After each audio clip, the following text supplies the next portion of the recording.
Morning, welcome, day 2, the 84th annual IPCPR 2016 in Las Vegas, Nevada. I'm Benjamin Winokur, Editor-in-Chief, Cigar and Spirits Magazine, with the man and the mind behind Dunbarton Tobacco and Trust, Steve Saka. Steve, very small mind and a very big head. Well, I think I'll disagree, but thanks for having us and being here this morning with us. Are you kidding me? My job is to get people to try my cigars. You're doing me a favor.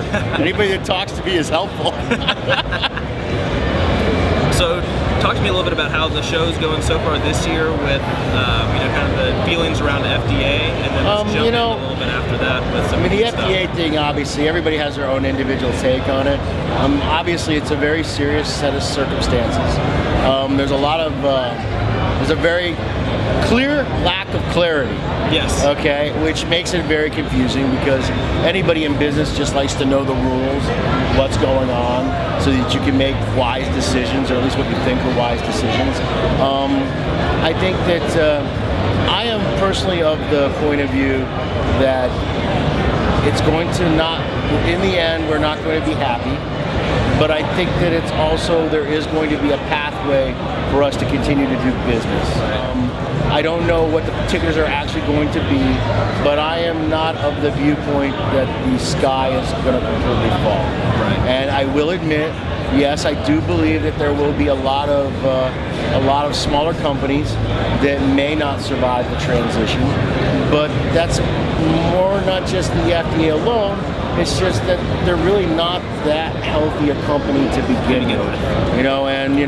One of the big things about our business is because it's such a camaraderie, social style of business, what we do, sometimes people confuse, Facebook likes and Instagram photos and you guys who you do interviews with, that they're on par with other people. Right. You know what I mean? And the truth is, it's a very difficult business, and it's not that they're not capable of being on par. It's not that their products aren't just as good or if not better, but they don't just necessarily have the experience or the financial wherewithal of what it takes to kind of navigate these difficult times. Right. They don't have the experience.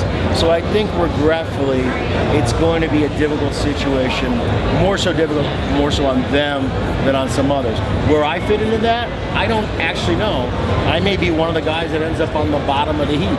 You know what I mean? I won't know until I start to understand the rules better. But personally, I've been doing this for a very long time, and I've been, I was the exec at JR. I was exec at Drew Estate. I feel competent enough that if there's a navigable path, I will be able to navigate that path. So that's kind of what my viewpoint is on this situation. I'm hoping that we can structure in a way that maybe for those that aren't maybe as prepared, to help them also navigate those tumultuous waters. Because I'm actually of a different belief than most people in the industry. I actually like all the new stuff, and I actually like all the small players because they are what keeps the industry interesting.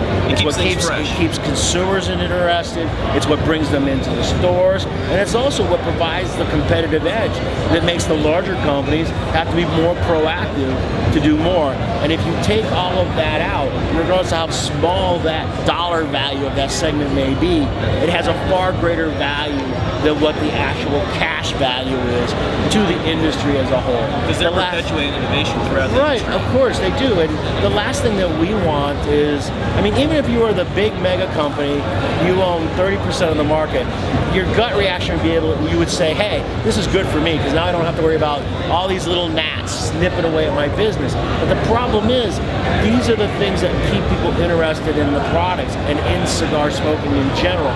And when you get rid of those, what it'll end up meaning is it means 10 years from now, there'll be less people as passionate about cigars. And when there's less people passionate about cigars, it means it's going to cut into their sales. So in the end, they lose.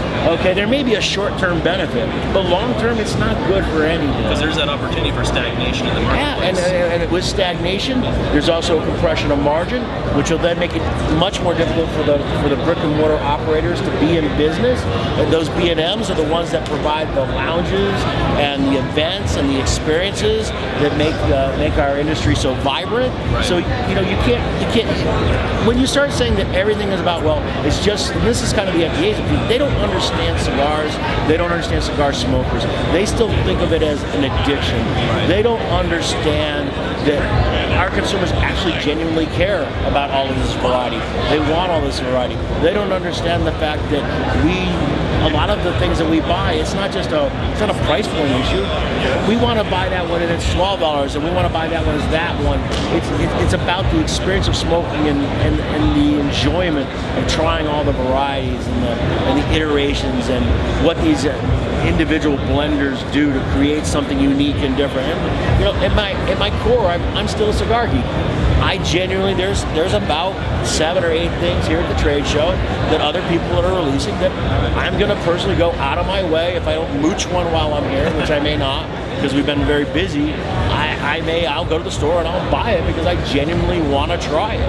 Right. And so that's kind of where I'm at. Kind of a disjointed answer, isn't it? No, but it covers a lot of bases and it makes a lot of sense and definitely gives some insight to where I think a lot of people's heads are at, in that same space. Well, that's good. Yeah. I'm glad to hear more people are thinking in those terms rather than the sky is falling.